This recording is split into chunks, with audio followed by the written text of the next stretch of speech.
Good afternoon, everybody. I'm Tom Campbell. I'm the Director of the Fine Art Museums, and it's a great pleasure to welcome you here today. Before I start, I just want to thank and acknowledge the Wilson, Sonsini, Goodrick, and Rosati Foundation, who are the sponsors of today's activities. When our founder, Alma de Bretteville-Spreckels, first conceived the Legion of Honor, the idea was simple: a building that would house her collection of Rodins. As the First World War and our involvement in that conflict grew in scope and gravity, so too did Alma's vision for the Legion of Honor. When this museum opened to the public 100 years ago today, the conception had evolved so that it was dedicated to the memory of the 3,600 California servicemen who died in World War I. At the same time, the building, inspired by the Palais des Armes in France, in Paris, right by the Musée d'Orsay, and filled with gifts from the French government, paid homage to French culture and our country's oldest ally. Over the course of the last century, the Legion of Honor has accumulated innumerable histories and meanings for the millions of people who have visited over the years. And as you'll hear from Isabella Lores-Chavez, Associate Curator of European Paintings, and from Greg Castro from the Association of Renovation, the history of this place, of course, extends far beyond that 100 years. How does one represent all of this in one gallery? Well, it's something of an impossible task, but I am deeply grateful to Isabella and our colleagues who worked with her in taking on that project, and I think doing something really remarkable. If you've not yet seen the gallery I'm talking about, I hope you'll visit after this lecture.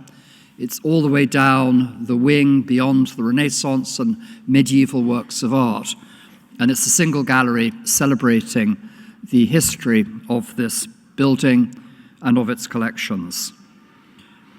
So we're going to hear about this from Isabella, and without further ado, it's my pleasure to introduce her and Jonathan to speak about the history and the longer history of the Legion.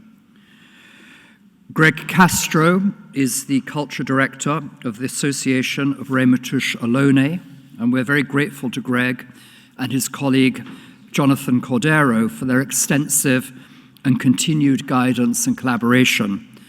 Together with several staff, they played an essential role in developing and reviewing our institutional land acknowledgement, which you'll hear in just a few minutes. Isabella Lores-Chavez is Associate Curator of European Painting at the Fine Art Museums, where she oversees Dutch and Flemish paintings. She was the 2020 to 2022 Samuel H. Kress Predoctoral Fellow at the Center for Advanced Studies in the Visual Arts, CASVA, in Washington, and has worked at the J. Paul Getty Museum, the Los Angeles County Museum of Art, and the Metropolitan Museum of Art. She completed her PhD at Columbia University in 2022.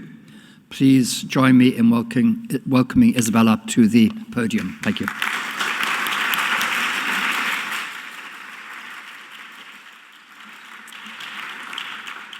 Hi, everyone. Good afternoon. Thank you so much for being with us today on such a special occasion.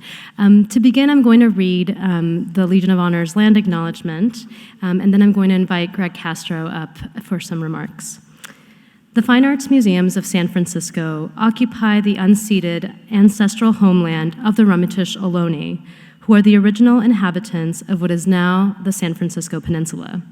We honor the ancestors, elders, and relatives of the Ramaytush Ohlone who have cared for this land for many generations and continue to do so today. As an international arts institution, the Fine Arts Museums of San Francisco extends our deep respect for the enduring relationships that exist between Indigenous peoples and their homelands across the globe. We are committed to partnering with Indigenous communities to raise awareness of their legacy and engage with the history of the region, the impacts of genocide, and the dynamics of settler colonialism that persists. With that, I'm going to invite Greg to join us up here at the podium. Hushatuhi, greetings and good morning. Welcome to Yelamu. Yelamu is the name that our ancestors gave this place many thousands of years ago to describe this beautiful peninsula that sat next to the ocean for thousands of years. But prior to that was a landscape of wondrous animals and creatures and living life. And our ancestors took care of that place based on the sacred instructions given us by Creator to take care of creation that gave birth to us and to all the living things on it. And the present day Ramaytush have not forgotten that obligation, and so we strive to work with all the living beings in San Francisco, as it's now called, to continue that caretaking work. And so we welcome you today to this hallowed place that has the earthly remains of many ancestors and many elders and previous occupants of San Francisco, many of whom fought valiantly in defense of our country. So what is a warrior? Contemporary media may present, garish images of a warrior as fierce and cold-hearted. But in our native community, the word warrior, an English word, does not describe how we feel about the people that provide that service to our communities. They are caretakers. They are providers. They are protectors. We have a long cherished cultural tradition of warriors, of protectors, and it extends into modern times. Our community, the Native American community, has the highest percentage of veterans and service people of any ethnic and cultural group. Nearly 1 in 5 Native Americans have served in our country's military. Although I have myself not had that honor, I have had many family members, including my own father, who served in World War II as a Master Sergeant in the Army Air Force, flying a B-24 over the Pacific Island and South Pacific campaign, even to the point of being shot down in his plane. This is an adventure that I did not know very much about, as many of our veterans don't talk about it. But in my father's homeland down the Central Coast, around the night fire, he would sometimes open up in the comfort of his homeland, where our ancestors stood around him perhaps in that fire. He would share some of those memories and those experiences. He was otherwise very quiet about that, as many of our veterans are. And now we honor their silence by respecting them and raising our voices to remember them in a way that they wouldn't do for themselves, to honor their service and their commitment and their sacrifice for us. As I was taught by elders, I want to start off today's event in a good way with a song. And especially to our veterans, most especially to our Native American veterans who serve honorably and still do in defense of our homelands.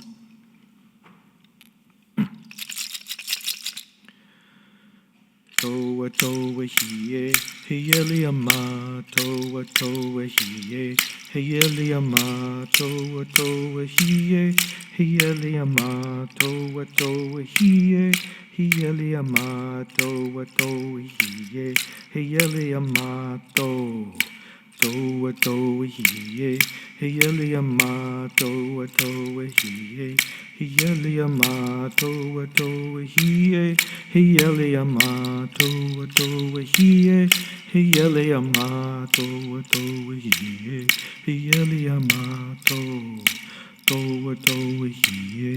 Hiyaliyama toa toa hiye. Hiyaliyama toa toa hiye. Hiyaliyama toa toa hiye. Hiyaliyama toa toa hiye. Hiyaliyama toa toa hiye. Hiyaliyama toa toa hiye. Hiyaliyama toa toa hiye. Hiyaliyama toa toa hiye. Hiyaliyama toa toa hiye. Hiyaliyama Yaha.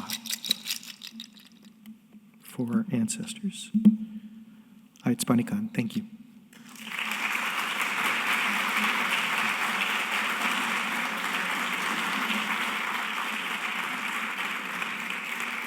Thank you so much, Greg, for being with us today and helping us celebrate and honor our veterans. So, I have so many people that I wish I could thank today for their support in making this history exhibition possible. I will put their names on the final slide. So I'll just say at the beginning here, a special thank you to the public programs team and the AV team for making this lecture happen today. And I hope, as Tom mentioned, that you will all join us in enjoying the history exhibition in Gallery 1 upstairs.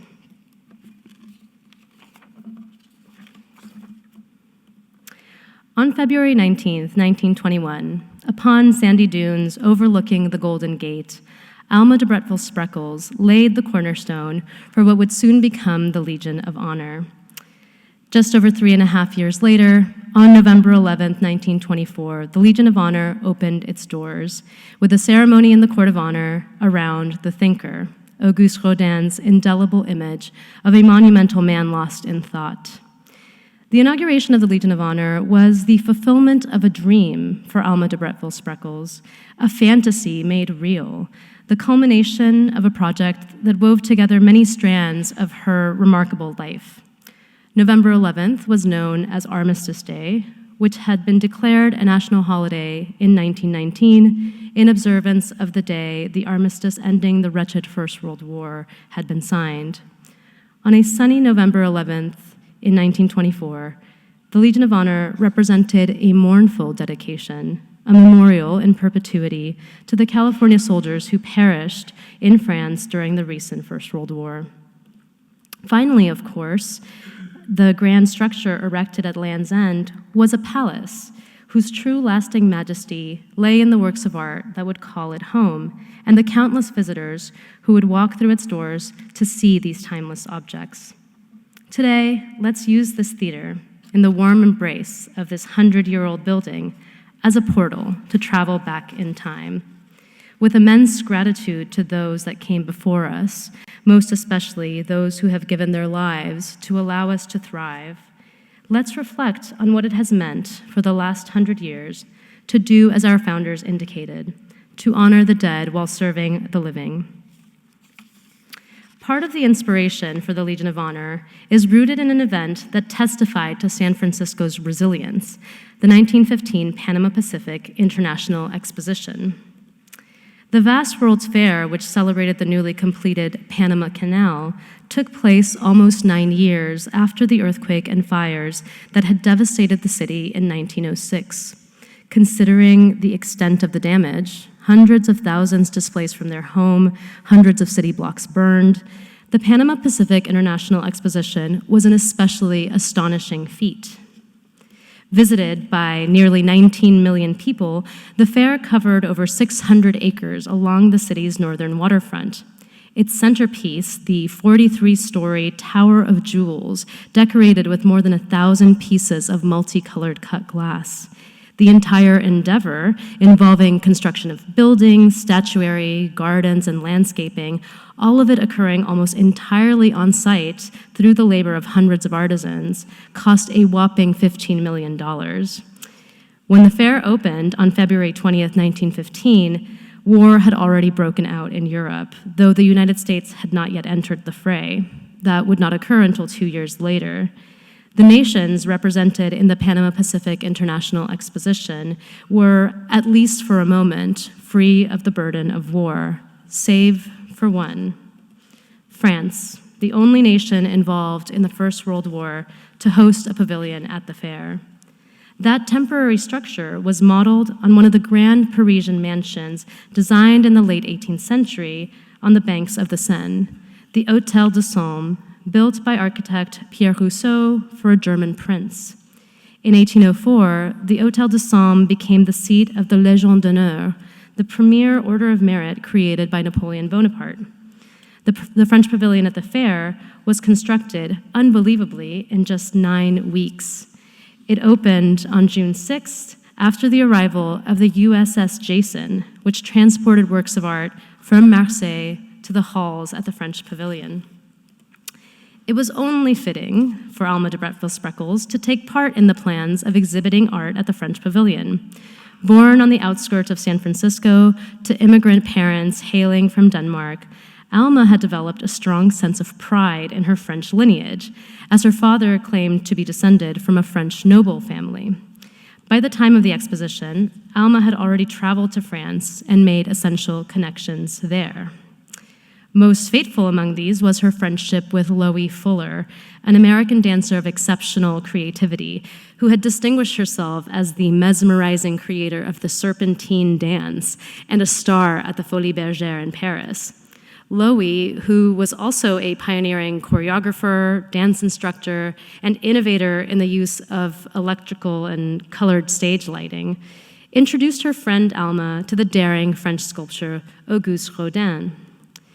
Even after Alma had returned to the United States, Loie encouraged her to collect Rodin's work, becoming the go-between in 1915, when Alma ultimately decided to provide the down payment and the funds required to transport 5 Rodin bronzes to San Francisco to show in the French pavilion. Among them was The Thinker, which was placed on view in the pavilion's court of honor, foretelling what would become the monumental bronze's permanent home. Over the course of the exposition, Alma fell in love with the French pavilion, no doubt enamored with the seamless integration of quintessentially French architecture and works of art trumpeting the nation's artistic greatness. Here, Alma saw the opportunity to heed an ardent passion to establish in her city a museum devoted to fine arts. It turned out, of course, that the French pavilion itself could not possibly serve as the site for her museum. It was, after all, a temporary structure, held together not so much by masonry as by sheer force of festival magic. But here was the seed for a truly transformative project that Alma would pursue with great fervor within a few years of the exposition. She was not alone in her vision for a museum of fine arts in San Francisco. Her husband, Adolf B. Spreckels, supported the idea spiritually and financially. Adolf's wealth derived from Spreckels Sugar, the tremendously successful company founded by his father, Klaus, which depended on the labor of countless foreign indentured laborers working in the company's extensive plantations in Hawaii. The Spreckels fortune formed a key ingredient in the making of the Legion of Honor, enabling Alma and Adolf to offer a museum as a gift to the city of San Francisco. With this generous gesture, the Spreckelses set to work on their civic legacy, vying with their local rival, M.H. DeYoung, co-founder of the San Francisco Chronicle. DeYoung had drawn the ire of Adolf Spreckels through repeated negative coverage of Spreckels Sugar in the newspaper, culminating in Adolf shooting the newspaperman and sparking a long-lasting rivalry between the families. DeYoung had opened his own memorial museum in 1895 in a building originally constructed for a World's Fair, the California Midwinter International Exposition of 1894. The similarities could not have been lost on San Franciscans. On January 14, 1920, the City and County of San Francisco's Board of Supervisors unanimously adopted a resolution accepting, quote, this magnificent gift to the citizens of San Francisco, realizing as we do that the completion of this magnificent structure with its art collection will make San Francisco a mecca for the art lovers of the world.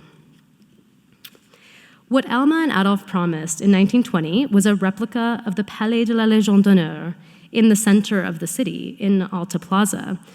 Ultimately, Alma determined that the Grand California Palace of the Legion of Honor merited a grander location. She chose for it instead an area at the edge of the city known as Land's End, a place of requisite natural beauty and wonder, with plenty of space for future expansions to the building. Though still considered a remote region, the land had, of course, long been inhabited. The Ramaytush Ohlone had lived on and cared for this land for many generations when they were forcefully displaced by Spanish conquerors in the late 18th century. Spanish rule eventually gave way, briefly, to Mexican governance before the land became American with the annexation of California. In 1908, the land we are on today was turned into a city park, disrupting an existing municipal cemetery. Beginning in 1868, about 200 acres between 33rd Avenue and 48th Avenue had been designated as city cemetery, consisting largely of plots granted to local benevolent and religious societies. A second section of the cemetery was subsequently allocated where this building is now. City Cemetery was the only municipal burial site for low-income individuals, marginalized due to their class status and their ethnicities. In 1898, the city banned new burials, aiming to redevelop the land into a park. Finally, in 1908, a city decree required the removal of all interments in the cemetery, though ultimately only a few hundred were removed, leaving behind something between 10 and 20,000 burials. Now, when it came to the design of the building, there was only one man for the job, George Adrian Applegarth, a distinguished architect born in Oakland who had received his diploma from the École des Beaux-Arts in Paris. Applegarth worked on multiple projects, both residential and commercial, for the Spreckels family, including the mansion at 2080 Washington Street where Alma and Adolphe resided. For the Legion of Honor, the Spreckelses received permission from the French government to create a 3/4 scale replica of the Hôtel des Hommes. Applegarth then collaborated with Henri Guillaume, who had designed the French pavilion. In 1920, Alma and Adolphe also sent Applegarth on a grand tour of American museums with the purpose of surveying the latest approaches to lighting and heating gallery spaces. Construction began after the ceremony at so-called Inspiration Point on February 19, 1921, which was organized enthusiastically by Alma, who invited civic, military, and religious leaders, as well as representative of the First World War's allied nations. 11-year-old Adolphe Spreckels Jr. was given the honor of breaking ground on the site with a golden shovel, which you can actually see upstairs in the exhibition. Alma then laid the cornerstone. Amazingly, the Legion of Honor was constructed over the course of just 3 years, the process captured in photographs preserved in our archives. These snapshots of the museum under construction document the desolation of the sand dunes as the work got underway in April 1922. The photograph on the right from November 11th, 1922, exactly 2 years before the museum would open, offers a sense of the Legion's breathtaking panorama, an unobstructed view of the ocean and the Golden Gate 15 years before the Golden Gate Bridge was inaugurated. The construction of the Legion of Honor, of course, involved countless individuals whose names we can scarcely recover. The effort required contributions from across the city. The general contractors came from a firm based in San Francisco and Los Angeles. Cement was provided by Old Mission Street Cement Company on Bush Street, with steam heating provided by a firm on Minna Street. The iron for the framework of the building and the bronze and iron ornaments came from 2 San Francisco companies. Even the marble was furnished locally by Joseph Musto Sons Keenan Company. These businesses, among others, appeared in a full-page spread in the San Francisco Examiner on November 11, 1924, which proclaimed, quote, "The erection of the California Palace of the Legion of Honor has been an inspiration to all those who have had a hand in the construction and finishing of this most beautiful of memorials, and everyone who has been connected with it has given of his best." Meanwhile, architectural drawings, which were given to the Fine Arts Museums by Adolph S. Rosecrans, a grandson of Alma and his wife Virginia, also allow us to peel back the layers of the building to understand the ways Applegarth innovated upon the model of the French Pavilion. And I invite you to take a look closely upstairs in the exhibition at this particular drawing for the dome in the entrance rotunda. As you may know, especially if you were here earlier, the dome of the rotunda is an ingenious visual trick, as it is built up not in stone, but in fabric imitating the look of stone. The long inscription in this drawing, which you can read upstairs, describes the concept of attaching the fabric to a wooden framework in order to integrate the pipes of the organ into the building's architecture. This drawing for Gallery 10, which is now one of our designated Rodin galleries, actually includes a sketch of the inner framework upon which the fabric would be stretched. This gallery, too, featured a semi-dome constructed in the same manner for the purposes of disguising the pipes of the echo organ. One contemporary account describes the full effect of the organ, which, quote, "may be heard over the city and out to sea." The formidable organ built by the Ernest M. Skinner Organ Company of Boston and consisting of 4,526 hidden pipes was a gift of John D. Spreckels, given in honor of his brother Adolph. Alma's beloved husband would tragically not live to see the museum's opening. He succumbed to a severe bout of pneumonia on June 28, 1924, not 6 months before opening day. The poignant irony of Alma's tremendous loss is that she and Adolph had always envisioned for the museum to serve as a memorial, to honor the dead while serving the living. In January 1920, Adolph told the San Francisco Examiner, quote, "For some time, we have had under consideration the purpose of making a contribution to the beautification of our native city. It has seemed desirable that the object of this might be something devoted to patriotic and useful ends, something which might be dedicated to our boys who gave their lives for their country in the Great War." Alma continued, quote, "I feel that where so many mothers have lost their sons in the war, we mothers who have not suffered such great loss should be grateful and demonstrate our gratitude in erecting a great memorial in their honor. The museum would be a memorial to the 3,600 California soldiers who perished in the battlefields of France during the First World War." Alma took this aspect of the museum's purpose to heart, even while construction was still underway. In 1923, the American Legion held its annual convention in San Francisco in the recently completed Court of Honor at the museum's construction site. There, Alma met several veterans, as well as mothers whose sons had fallen in France during the war. Alma was inspired to commission an additional tangible tribute to these lost lives. Its parchment pages carefully bound in leather, the Book of Gold was inscribed by a calligrapher with the individual names and hometowns of the soldiers whose memory would be honored at the museum. As a further tribute, Alma invited military heroes to sign the book, including Marshal Ferdinand Foch, the Supreme Allied Commander on the Western Front in 1918, who was present at the armistice ending the war, and General John J. Pershing, the commander who led the American Expeditionary Forces to victory in the war.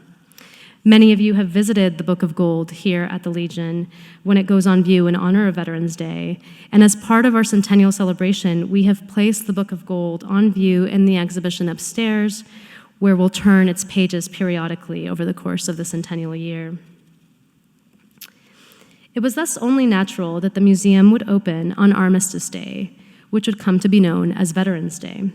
The San Francisco Examiner described the magnificence of the November 11th ceremony.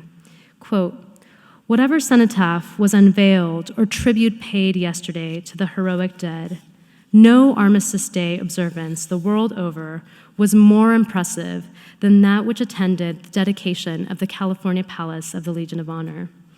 Over 1,000 people gathered to witness the event, presided over by Alma, of course, alongside San Francisco Mayor James Rolfe and the French Counselor of State Alfred Terman, beneath an array of French and American flags. The Olympic Club Chorus sang the Star-Spangled Banner after introductory remarks by William F. Humphrey of the Park Commission. Then Mayor Rolfe reflected on the enormity of the gift to the city. Quote, "The people of the city feel that a great honor has been done to them in the presentation of this superb memorial gift. They have made acceptance with unanimous acclaim. They and their children, for generations to come, will cherish the noble deed of its giving and the name of its donor, Mrs. Alma de Bretteville-Spreckels." There was also, of course, the matter of the art, for the building could not be complete without a dazzling display of fine objects. In this respect, too, Alma had an indefatigable zeal, intent on securing great works of art for the museum while it was under construction. She had already promised her collection of Rodin sculptures, which would prove to be of great significance. Purchased directly from Rodin, these bronzes were cast during his lifetime, in contrast to the posthumous casts that would eventually reach other museums the world over. Alma had also provided the new museum with her collection of sculpture by Arthur Putnam. Recent research conducted by Nicole Meldal of the Western Neighborhoods Project has indicated that Putnam eventually established a studio here in the neighboring Richmond district, where Alma paid him visits. In May 1920, with plans for the future museum approved by the city, Alma set off to Paris, this time to seek support for the museum. By the time she returned to San Francisco in August, she had secured priceless gifts from the French government. About 100 pieces of Sèvres porcelain would come to the museum, along with a collection of medallions, and perhaps most splendid of all, a set of 4 tapestries woven at the historic, centuries-old Gobelin manufactory.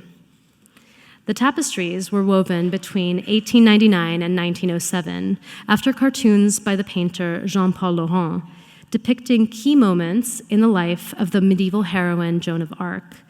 They were shown together for the first time at the French Pavilion at the Panama Pacific International Exposition, featured as foremost examples of the ingenious tapestry revival undertaken by Gobelin at the turn of the 20th century. The tapestries are, in every respect, cultural treasures of France, whose protagonist became the nation's patron saint after her canonization in 1920. Joan of Arc was a humble farmer's daughter who was guided by the voices of saints to lead the French army to victories in 1429 over English invaders during the 100 Years' War. The courageous Joan was captured by the English in 1430, accused of heresy, and burned at the stake when she was about 19 years old. I'm showing you here the last tapestry in the series, The Execution of Joan of Arc, woven between 1905 and 1907 at nearly 3 times the cost of the first tapestry's weaving. We see Joan of Arc standing on a scaffold in a public square, clad in a white robe and hiding her face in her hands. A hooded priest steers her towards the steps that will lead to the execution platform, where a man awaits with a lit torch. At left in the stands, a mitred bishop and members of the clergy look on, while secular witnesses fill the lower benches. As in the other tapestries in the series, scrolls unfurl illusionistically at the edges of the composition, conveying crucial proclamations about each moment in the story. Here, above Joan's head, a scroll bears her words to the spectators. "Bishop, I die because of you." The scroll below reaffirms the faith for which she is about to be martyred. Yes, all these voices were true. All I have done with the aid of God. The decorative border reflects the solemnity of the occasion. Thorny stems bearing few leaves and flowers become a somber frame for the main image, only interrupted by the martyr's palm, the palm branch above the stake. 3 of the tapestries are currently on view in the exhibition, where you can fully appreciate both their grandeur and their intricacy. You can also see the weaver's monograms and the clever mark of Gobelin, a G transfixed by a high warp weaver's pointed bobbin. Finally, each tapestry bears the letters RF, which stand for République Française, the French Republic. The gifts of the French government to the Legion of Honor are among the earliest objects to enter the collection, providing an incredible foundation for what was to come. These were also given in the spirit of allegiance and profound gratitude in the wake of the devastating First World War to the museum in San Francisco that would also function as a memorial to Californians who gave their lives defending France. The French Republic offered priceless works of art as a tribute to these lost souls. Heralding the eventual home for these treasures, the French government hosted an exhibition of planned gifts to the Legion of Honor at the Palais de la Légion d'Honneur in Paris. The exhibition opened on June 6, 1923, with Alma as the guest of honor. The French Minister for Fine Arts issued 5,000 invitations for the opportunity to meet San Francisco's Grande Dame. Distinguished French leaders were involved in the planning. President François Mitterrand was part of the honorary committee, while the executive committee included the head curator of the Louvre and Henri Guillaume, the architect behind the French pavilion. The exhibition was also an opportunity for Alma to boast the gifts she had also secured from European royalty. Several exhibition galleries were devoted to gifts from the King of Serbia, the Queen of Romania, and the Queen of Greece. The latter is responsible for the earliest ancient objects to enter the collection of the Legion of Honor. The exhibition upstairs features an ancient Greek pelique, or storage jar, given by the Queen of Greece. The identity of the painter responsible for the vase's red figure composition actually remains unknown, but as a result of Alma's involvement in the acquisition of the vase, scholars actually refer to the artist as the Spreckels painter. I encourage you all to join us here next month on Saturday, December 14th, to hear from Dr. Renee Dreyfus, who is the George and Judy Marcus Distinguished Curator and Curator in Charge of Ancient Art. She's going to present a lecture on this special relationship between Alma and the Queen of Greece as part of our new monthly curatorial series called A Closer Look. It's safe to say that Alma had triumphed in every respect as she prepared for the opening of her dream museum in San Francisco. It was through her efforts abroad during the years of the museum's construction that the Legion of Honor was able to open its doors in 1924 with an impressive installation.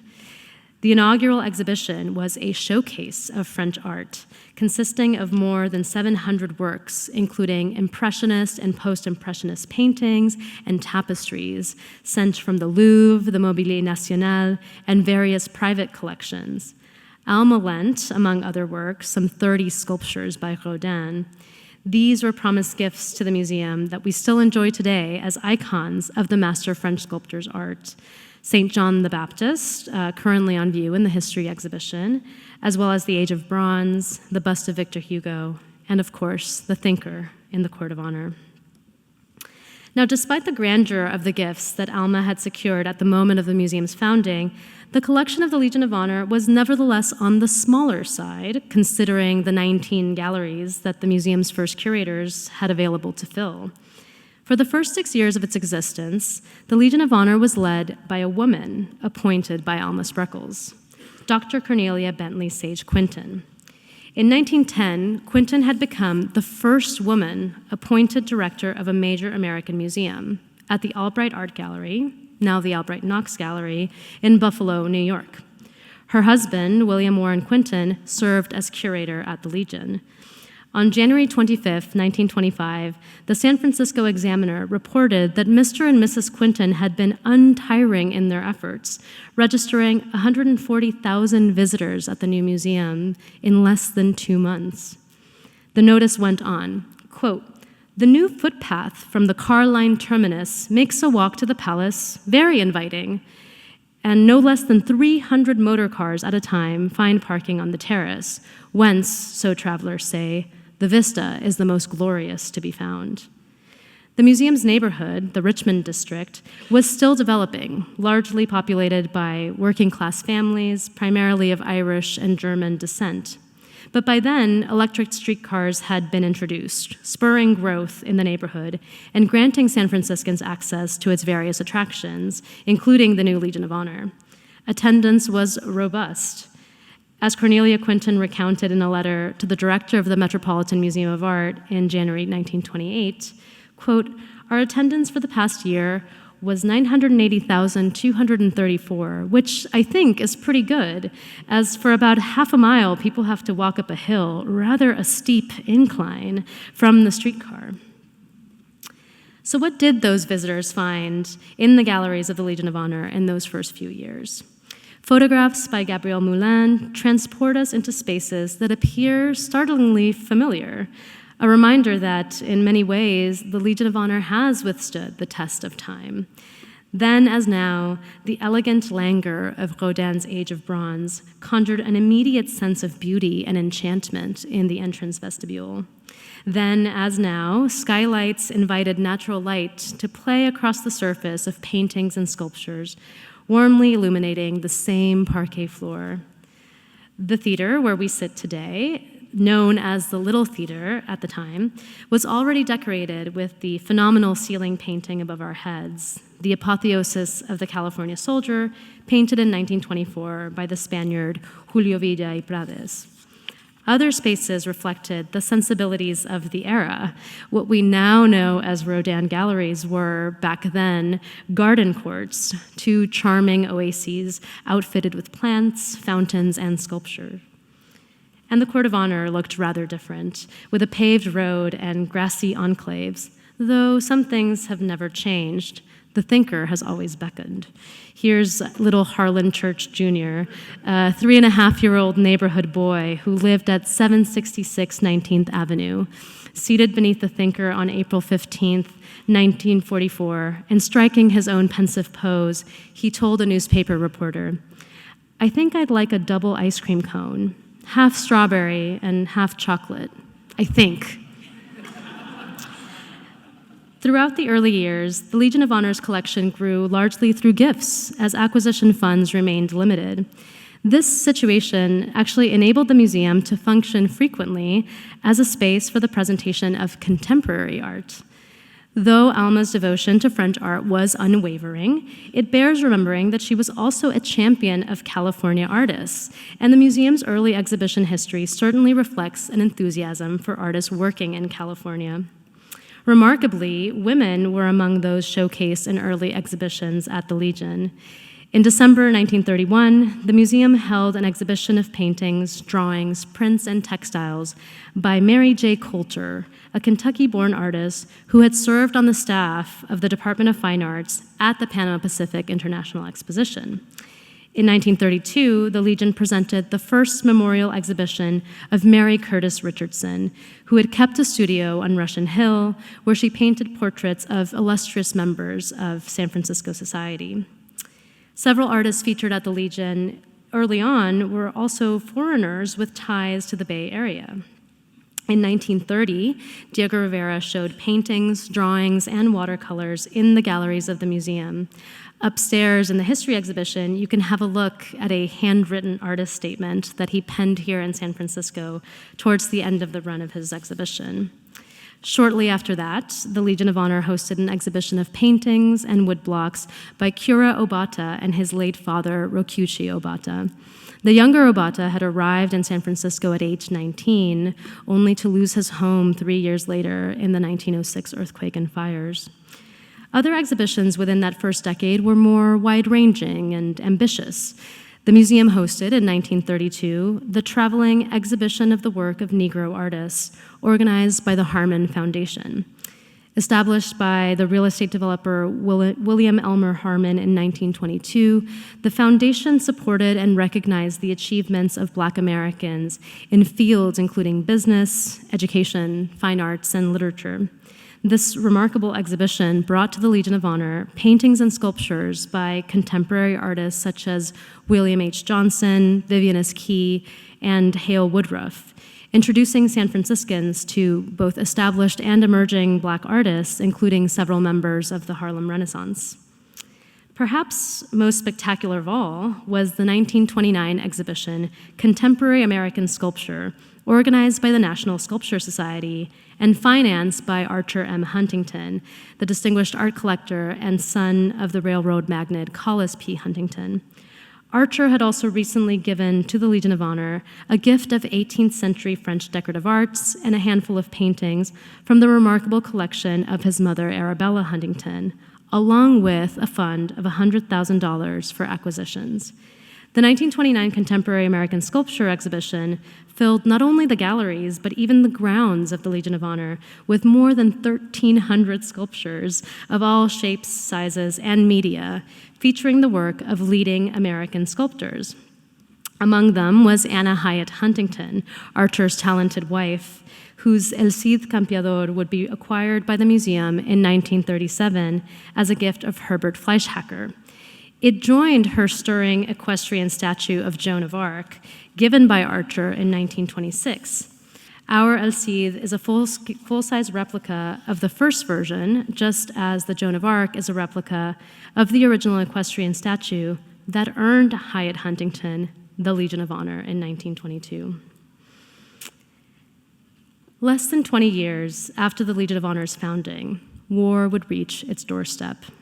On December 7th, some 2,500 miles away, the Imperial Japanese Navy Air Service attacked the United States Pacific Fleet at the naval base at Pearl Harbor in Oahu, Hawaii. In fewer than 90 minutes, thousands of American servicemen were killed. The following day, the United States declared war on Japan. Days later, the United States returned the declaration of war issued by Japan's allies, Germany and Italy, officially entering the Second World War. Over 800,000 Californians would go on to serve in the war. 26,019 servicemen sacrificed their lives in the service of our nation, joining the soldiers memorialized at the Legion of Honor. The unthinkable occurred. The California Palace of the Legion of Honor was to witness tens of thousands more perish in a devastating global conflict. Civilians, of course, experienced the cataclysm of the war in their own ways. Japanese residents across the nation were forcibly removed from their homes and incarcerated in concentration camps, 2 of which were located in California. 93,000 people from California alone were dispossessed and incarcerated. 6 million women entered the national workforce between 1940 and 1945, and among them, 40% were employed in California's defense industries. Shipyards in the Bay Area and Los Angeles sprang up, employing more than 300,000 workers. The massive mobilization of civilians in the war effort affected the staff of the Legion of Honor as well. In 1943, the museum's director, Thomas Carr Howe Jr., reported for duty as a lieutenant commander in the United States military. In 1945, he was sent to Germany and Austria as a monuments officer to recuperate works of art stolen by Nazis during the war. In his absence, an enterprising woman once again took the helm at the Legion of Honor. Dr. Germaine McKagy had joined the museum's education department in 1941 after completing a doctorate in philosophy. When Howe departed for his military service, McKagy served as interim director until his return in 1946, thereafter taking the role of assistant director until her own departure. McKagy had been promoted to curator shortly after her arrival. In that role, she devised innovative approaches to exhibitions, from their subject matter to their design. In 1942, she organized the inventive exhibition Vanity Fair, a survey of styles in women's headdress and adornment through the ages, which focused on a transhistorical array of women's accessories, from makeup to jewelry, across different cultures. High praise came McKagy's way for her 1952 exhibition, Civilization and Style, which compared art created in equatorial Africa with indigenous art of the Northwest United States, ahead of its time in considering indigenous tourist art. The San Francisco Examiner admired McKagy's ingenuity. Quote, "There maybe isn't a museum in the land that is more daring and varied in its installation than our Palace of the Legion of Honor. thanks largely to the clever zeal of Assistant Director Jermaine McKagy. It seems cosmically correct that women would have such an impact on the art and exhibitions of the Legion of Honor, given the tenacity of co-founder Alma Spreckels. We would undoubtedly be here all day if I were to enumerate the visionary leadership that women on staff have demonstrated throughout the Legion of Honor's history, but I'd like to share one more example. In 1976, the Legion of Honor presented an extraordinary exhibition called 5 Centuries of Tapestry, featuring 33 of the tapestries in the collection, dating from the 14th to the 20th centuries. The project was a result of a formidable undertaking spearheaded by a docent named Anna Bennett. The museum's director, Ian McKibben White, had engaged a Belgian tapestry scholar to catalog the wide-ranging tapestry collection, which was little known at the time. Docent Anna Bennett had agreed to be his assistant, but just a few months after they began their work, the Belgian scholar was tragically killed in an automobile accident. The staff was devastated and assumed the opportunity to pursue the massive project was also lost. But just a few months later, Bennett showed up in Ian White's office, proposing that she take on the task of cataloging and publishing the tapestry collection. As White recently told me, he thought to himself, those are big, tough people in the tapestry world, particularly at the Met, but also on the East Coast in Europe. But before he could dissuade her, Bennett reached into her tote bag and said, here's the first chapter and a prospectus for the exhibition. The result was the 5 Centuries of Tapestry exhibition and a symposium that brought together major scholars of tapestry, the first of its kind in the Western Hemisphere, though not the last, because we shall have one again in January. Now, Alma would have been immensely proud. Until her dying day, she remained a fierce supporter of the museum that she had dreamed up in more ways than we can possibly account for. One particularly significant contribution was the Patrons of Art and Music, which she founded in 1956. Chaired by Joseph M. Branston, the group supported exhibitions and programming at the museum, in addition to hosting concerts in the galleries. The inaugural concert in January 1956 celebrated the 200th anniversary of Mozart's birth with a program played by the San Francisco Symphony Orchestra. Among the most memorable performers hosted by the Patrons of Art and Music was Yo-Yo Ma, who played a concert on October 25th, 1968, right here in the theater. It was, no doubt, a bittersweet occasion. Alma had died only a few months before, on August 7th at her home on Washington Street. On August 12th, 1968, a memorial was held for Big Alma here at the Legion, where she lay in state in the Central Gallery beside this portrait of Sir John Lavery. 6 years later, the Legion of Honor celebrated its 50th birthday on November 11, 1974. The occasion was marked by an homage to Alma and Adolf Spreckels.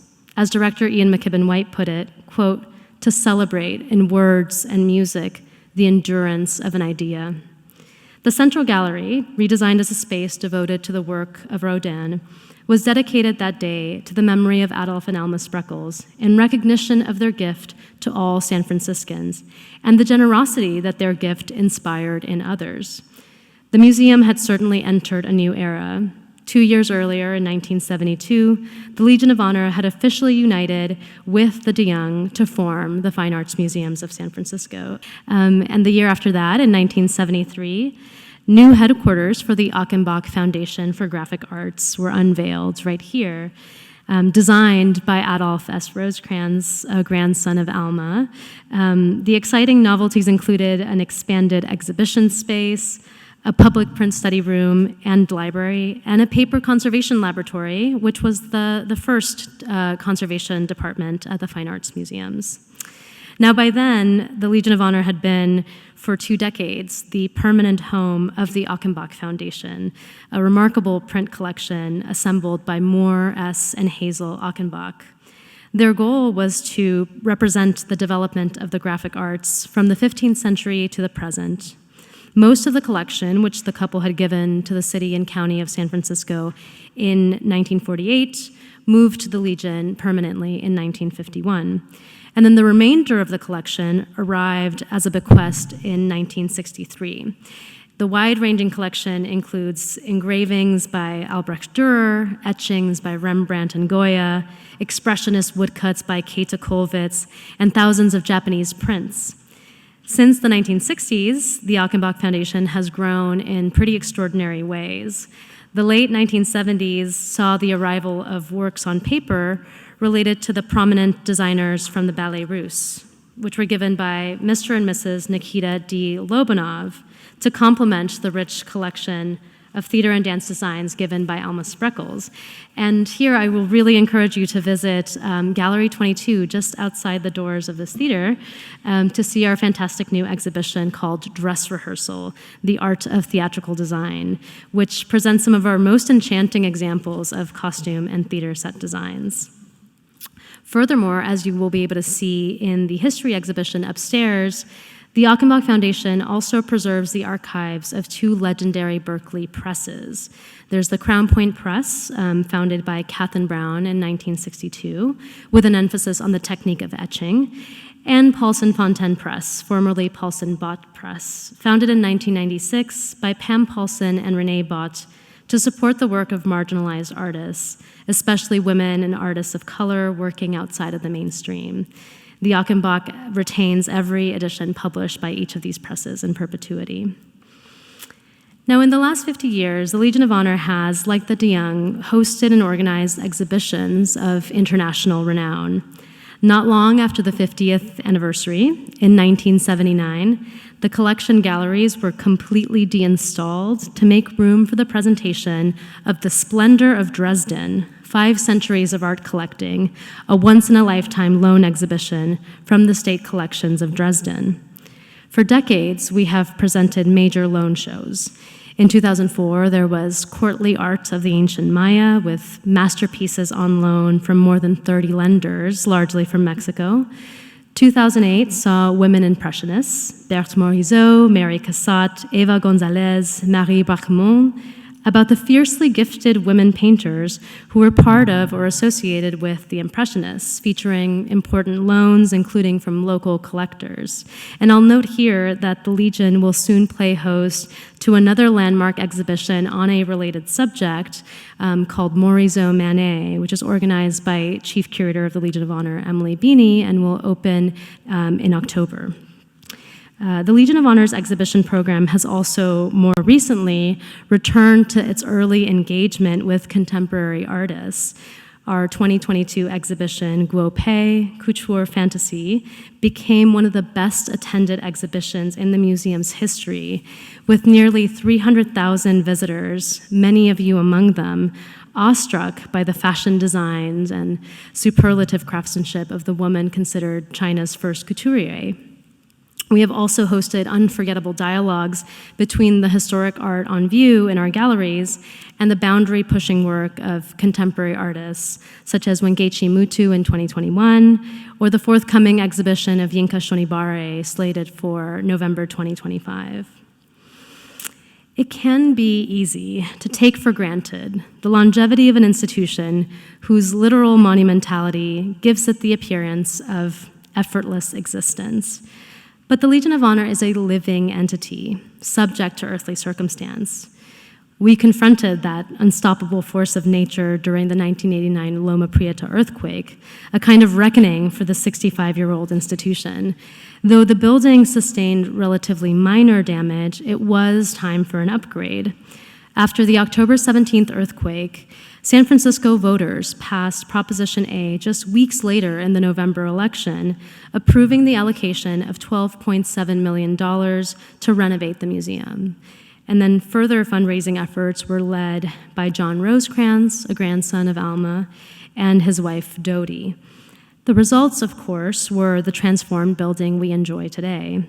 Architects Edward Larrabee Barnes and Mark Cabanero renovated the museum with the seismic upgrade and expansion of the lower level, adding some 35,000 square feet to the building. For the purposes of this expansion, the museum closed its doors in 1992, though not before hosting an epic party on May 15th called the Seismic Follies, which featured roller skating in the empty galleries, casino games, bowling, and archery. The preservation of an institution such as this one involves so many different kinds of participants, so many forms of engagement and adaptation, so much building and rebuilding, literally and figuratively. The palace that Alma built was intended to last, not through wishful thinking, but through the kind of persistence and dedication that Alma demonstrated, modeling for us not only what it means to care about art, but also to care about the people that art touches. Alma had the means to travel the world, but she wanted the finest works of art housed here in San Francisco so the people of this city could experience the transcendence that she knew to be possible in their own backyards. It remains our awesome responsibility and indeed our privilege to keep that vision alive, not only as supporters of this institution, but also as believers in the power of art. Never before in human history have we ever been so relentlessly pushed towards isolation from one another, compelled to accept virtual interactions as sufficiently meaningful or enriching. We are still figuring out how to balance the many advantages that our breathtaking technologies offer our lives with the outstanding question of what we may sacrifice in the process. Never before have we been so fortunate to have a museum like the Legion of Honor to ground us in reality, in our own and each other's humanity. It is both extraordinary and amazingly humble, our hometown museum given to us by locals. May it continue to be a place for the thinker in each of us, the dreamer, the artist, the nerd, the philosopher, the weary mind. May it continue to root us in the unbelievable richness of the present moment. Today is the Legion of Honor's 100th anniversary. This day, this moment, you and me, right here. Take a deep breath in. Think of where we are. Think of where we can go. Thank you.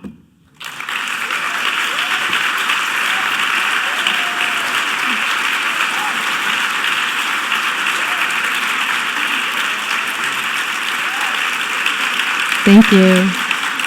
So I don't know if we have time for questions. Thank you so much. Questions. And I will say the history exhibition upstairs called Celebrating 100 Years of the Legion of Honor is on view now and will be on view until November 2nd of next year. So you have lots of time to come back and read the timeline. It's quite a lot to read. Oh, yeah. Inspiring talk. Thanks very much. I wanted to know if you could say a little bit more about wealthy women around the time of World War I and their support for France. Because I'm interested not only in the Spreckels experience, but there's the Frick daughters, there's Isabella Stewart Gardner, there's the Taft daughters. There are a lot of wealthy women around the country who were clearly sympathetic to the French during World War I. And how did that come about? And it's certainly controlled a lot of the 20th century art collecting in the U.S. It's such a great question. I wish I could I could say that I know more about that history. My sort of knowledge of that moment philanthropically is limited really to Alma, but I think that there is a sense that there was obviously a sense of civic responsibility that many of philanthropists interested in the arts had and felt, compelled to use that kind of the kind of resources they had to support civilians as well as veterans, and I think we see this happening across different cities in that moment across the United States. So we do benefit in that sense from the kind of competition that there was between civic-minded, wealthy philanthropists at the turn of the 20th century and throughout the 20th century. Yeah.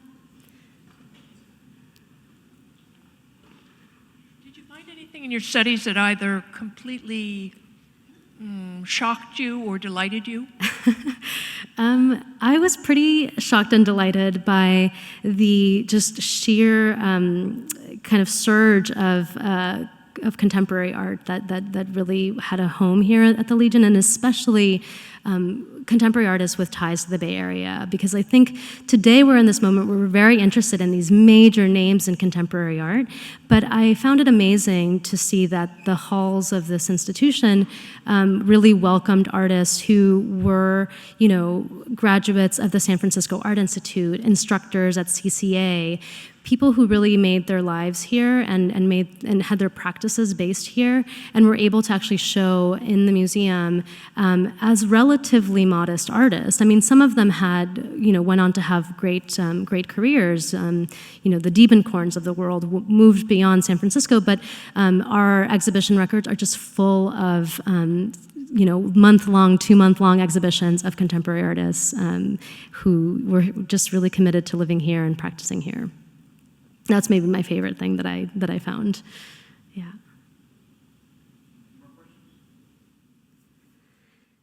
Well, thank you very much. Thanks for being with us today.